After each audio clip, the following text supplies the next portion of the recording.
What's up, guys? Welcome back to a brand new Yu-Gi-Oh! Duel Links datamine video. This datamine video is most likely going to be a really long datamine video, so if you want to skip to a specific part in this datamine video, you can go to the description or the comment section down below and check out the different timestamps and stuff like that on what we're going to be talking about, because there's a lot of stuff to talk about.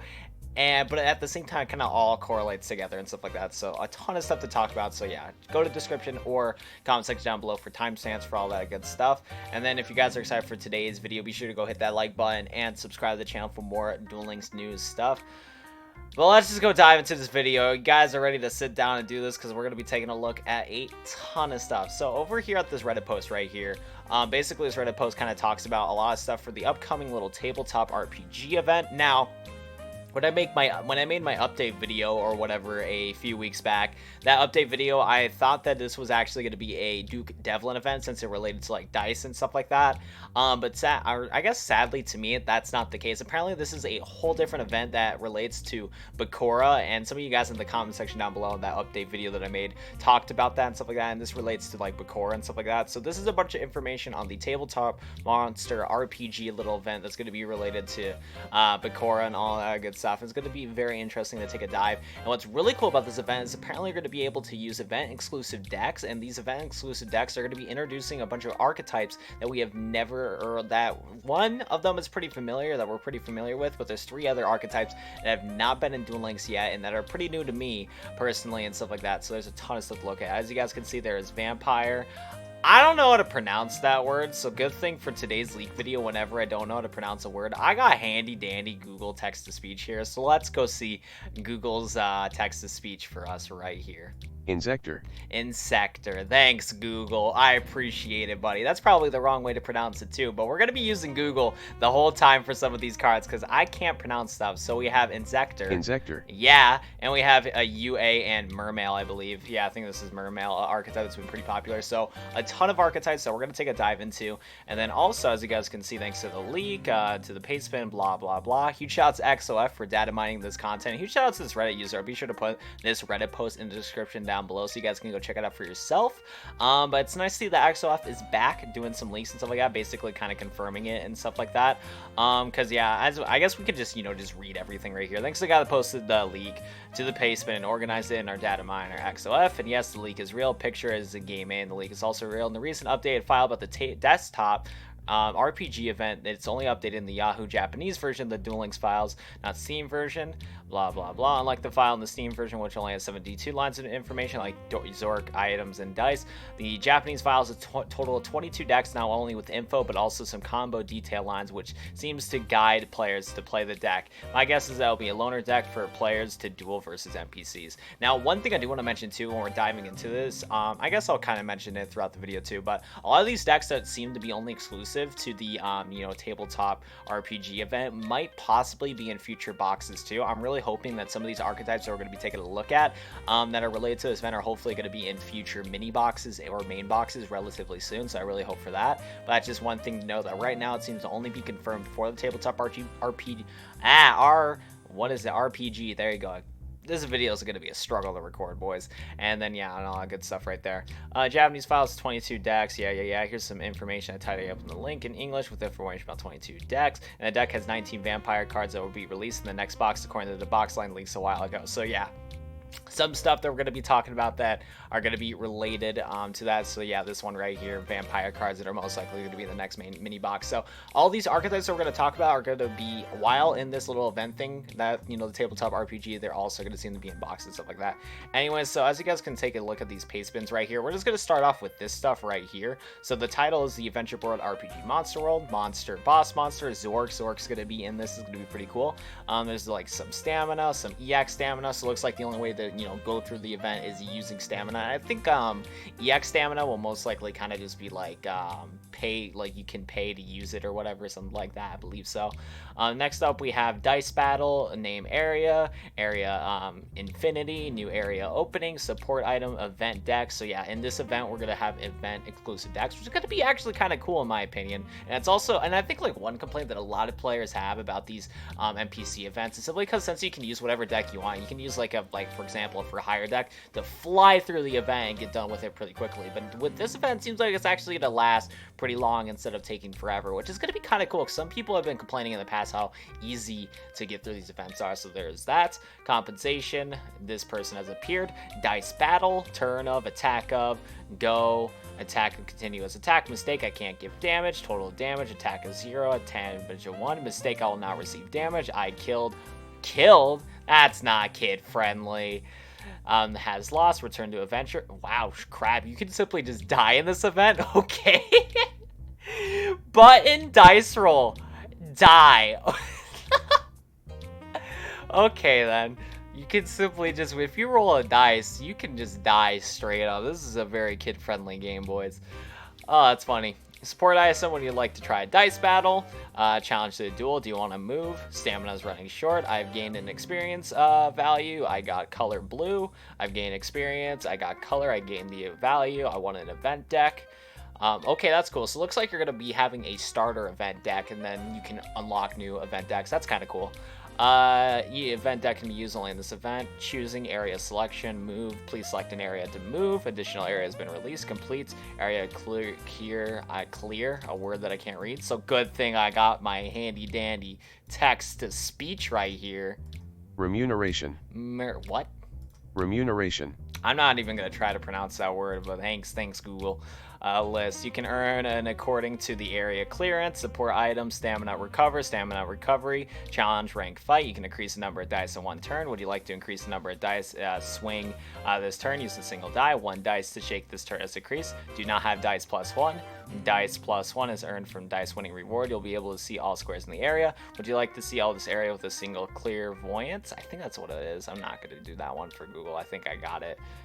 Clairvoyance? I don't know. You can see all this area. I do not have clairvoyance. The clairvoyance can earn from dice battle by winning rewards. So it looks like it's a special area.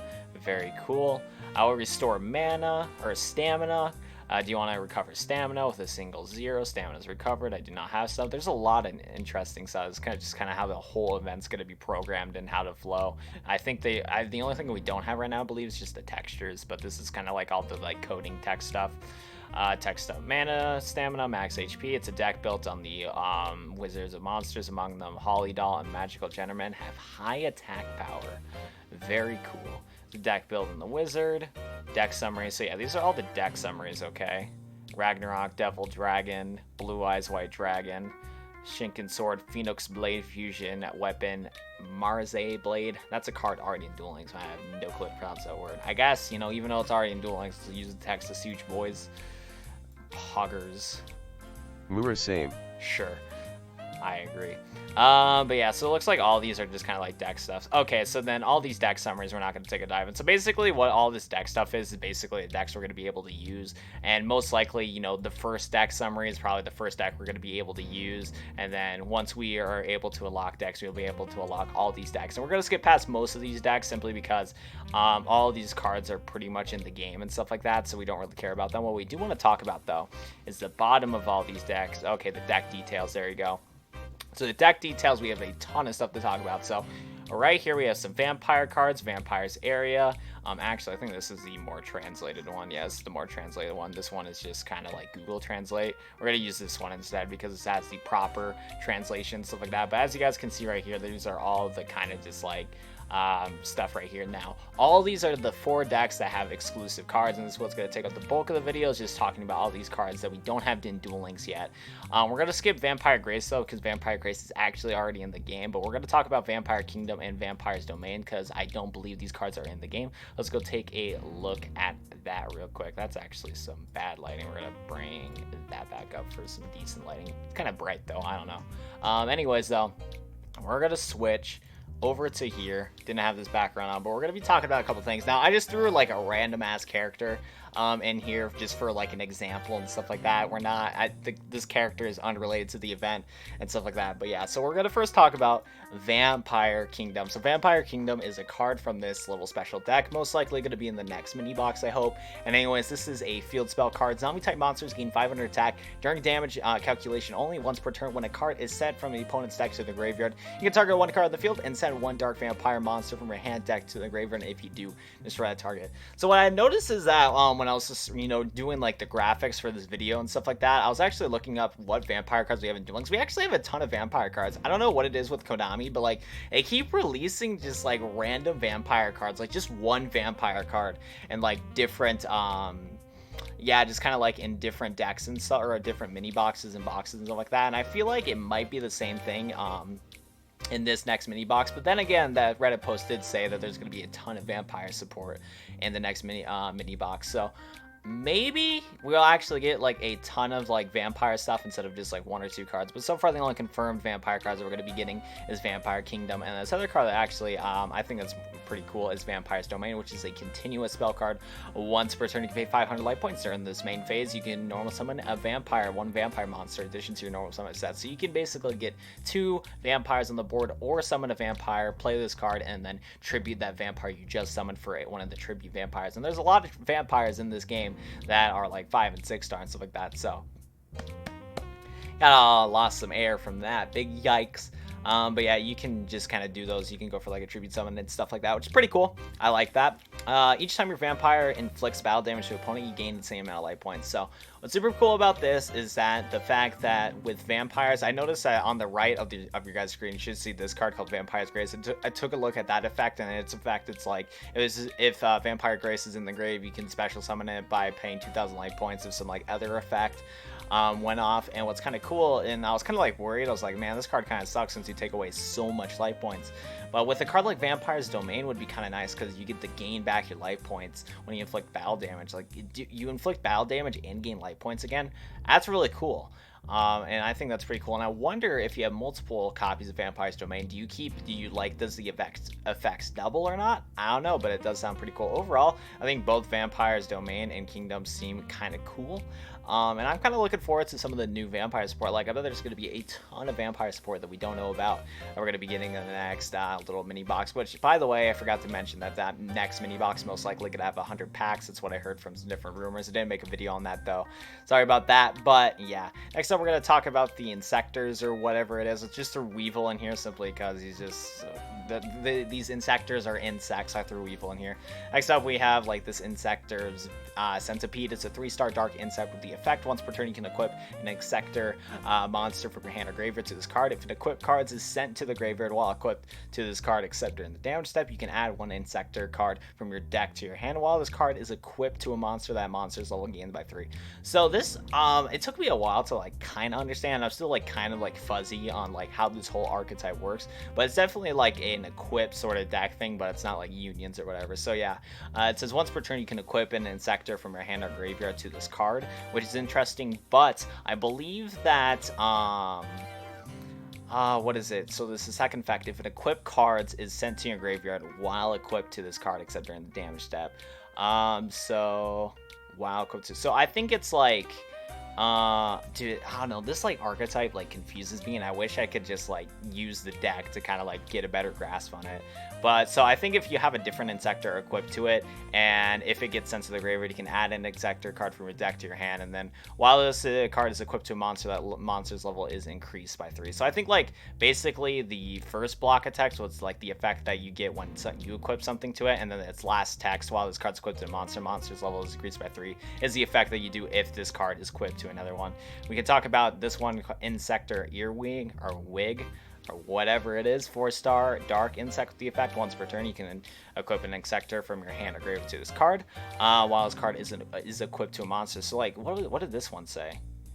Yeah, this one didn't say anything. This one, but this Earwig one specifically has an effect that activates when you do equip it to a monster. While this card is equipped to a monster, that monster gains attack and defense equal this card attack and defense. So if you equip Earwig to like Centipede is going to get 1,000 attack and defense, which is interesting. Right there. So that's interesting right there. And I messed that up real quick. There we go. We should be good now. But yeah, it's just kind of like that right there. I don't know. It's a pretty interesting. So like Earwig seems to like only like benefit when you equip it to someone else, and then like what is it?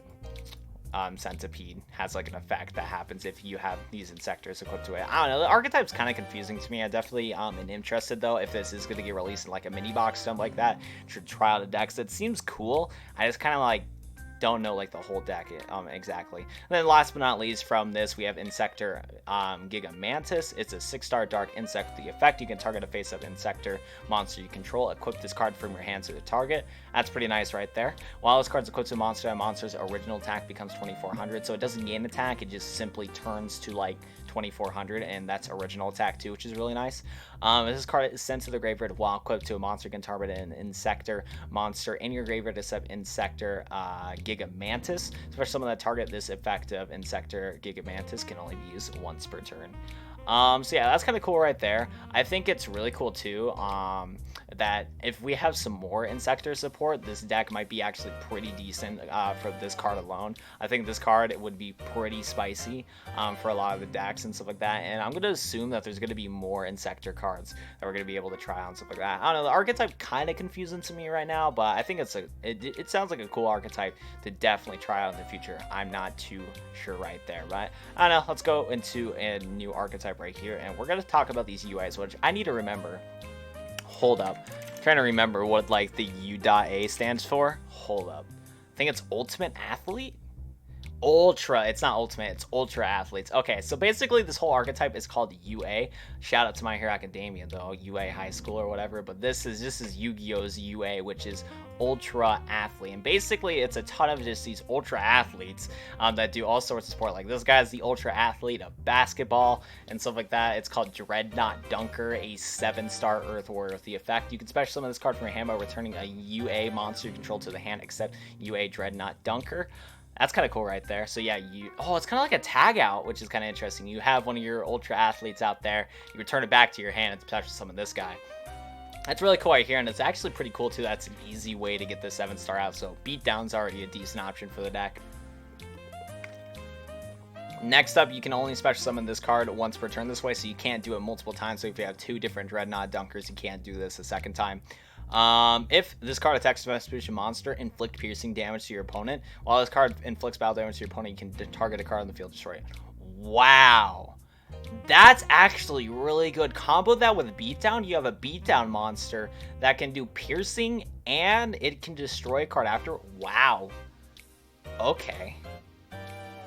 That's a very interesting card right there. Okay, I'm a little scared if this is going to be added into a box soon or not. Okay, then.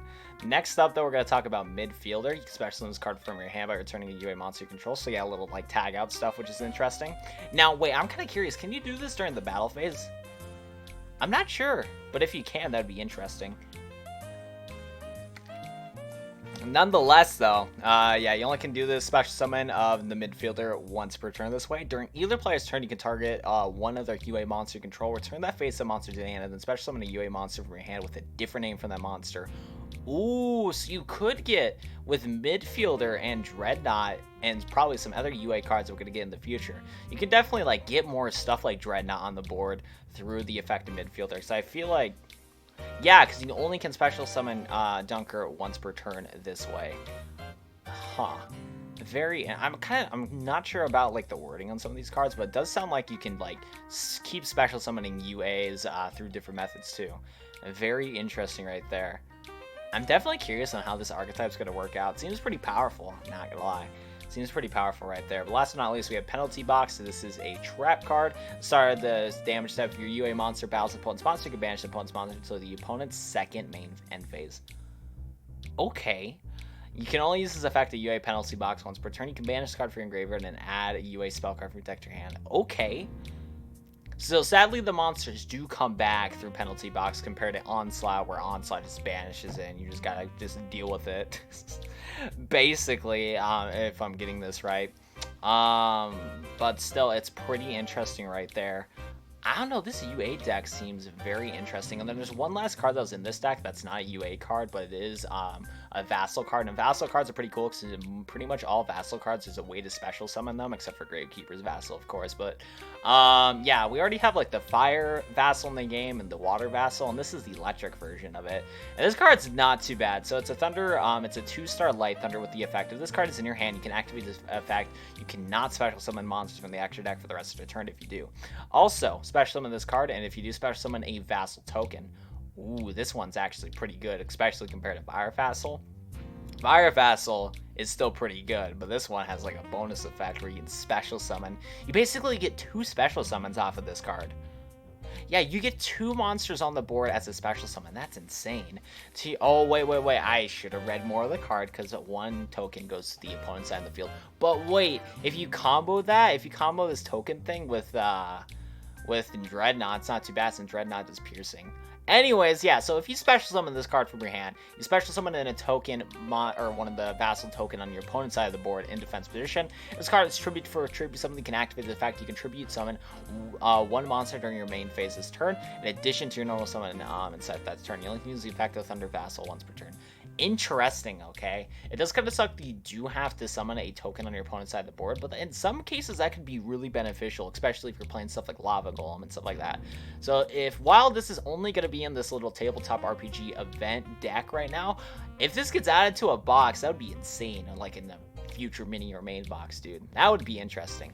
And then last but not least, we're going to talk about these Mermails, and I put my boy Mako in there. Also, I don't know, I put Bannakeith in the last one just kind of because why not? I don't know. I'm just throwing random characters in there, but we got some cards to talk about. Now, I need to go. I don't know what Konami was thinking when they're making these names for the Mermails, but we got handy dandy Google text-to-speech here to help me out in my need. Okay, so we're going to type in and we're going to see what Google says to pronounce that. So Mermail, what, Abyss Gunday or something? I don't know. Let's hear what is this card called? Mermail Abyss Gunda.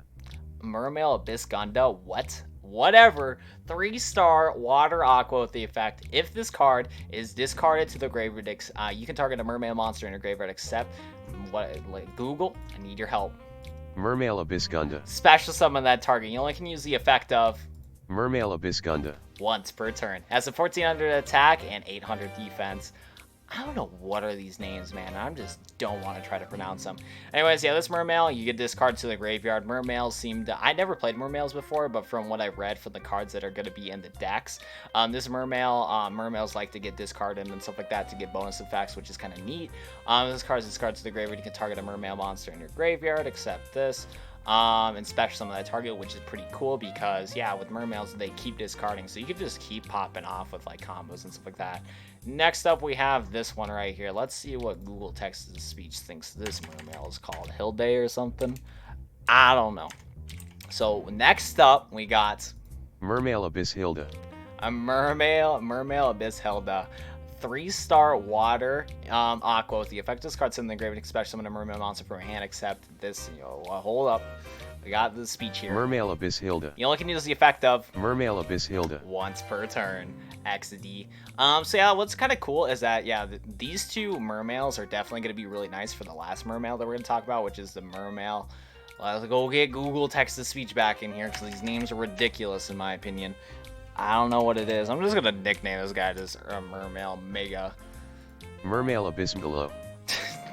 So we have Mermail Abyss Mgalo. A water 7-star. Yeah, water 7-star Sea Serpent with the effect. You can discard 2 other water monsters to the graveyard. So, we can use these 2 cards right here. So these 2 cards are perfect discard, monsters for this card right here. The special summon this card from your hand. So let's just dive in real quick with this. Dive in water XD. Nonetheless, you summon Mermail with using these 2 monsters right here, and you discard them. The special summon this card from your hand. You're going to use this Mermail. If this one gets sent to the graveyard, you can summon another Mermail from your hand. Like, the combos just keep going off with this deck. If this card is discarded to the graveyard, you can target one of these Mermails in your graveyard and special summon it. Like, dude, you're gonna spam the board just from like 1 summon of this guy alone. Like, that's insane, dude. Like, I think Mermails back in the day were like a top tier deck simply because they spammed out summons during the XYZ era. So I can see why this deck's going to be pretty hype when we're going to be able to try it out in Duel Links. And yeah, when you do, you can add an Abyss spell and trap card for your deck to your hand. So if you open up all monsters, that's going to be fine because you can just pop off with the combos and you get to search for a spell and trap card. Like, that's crazy. You attribute another face-up attack position monster, which is not that big of a deal because you're going to have a ton of them on the board. And this card can make a 2nd attack during each battle phase. That's crazy, man. That is crazy, man. Like, this whole combo right here from these Mermails alone kind of make me scared. Kind of make me scared. I don't know. These Mermails seem pretty yikes, and I don't think I'm ready for Mermails being introduced to Duel Links. But it's like a pretty good archetype, and I'm very curious to try out this little deck in the Tabletop RPG. But I think it's going to do it for today's video. Sorry for the long datamine video, but there's a ton of stuff to talk about for this tabletop RPG event. Mermails, we got the U.A cards, the Inzektors and Vampire cards, like a ton of new decks to try out. Also, a bunch of like existing decks that we're going to try out too. Looks like there's even a magnet deck that we can use in the event. That's cool. I just took a peek right there. So yeah, but if you guys want to go, you know, check out some stuff. If I missed anything, I'll put the Reddit post in the description down below if you guys want to do your own research on this and all that good stuff. But I think it's going to do it for me, guys, though. If you guys have watched all the way to the end, I'd appreciate it if you guys hit that like button, subscribe to the channel for more data mined content and stuff like that. But yeah, I don't know what else to say, man. It's been a long day for me, boys, but I hope you guys appreciate this video nonetheless. I guess I'll see you guys in the next Duel Links video. Peace out.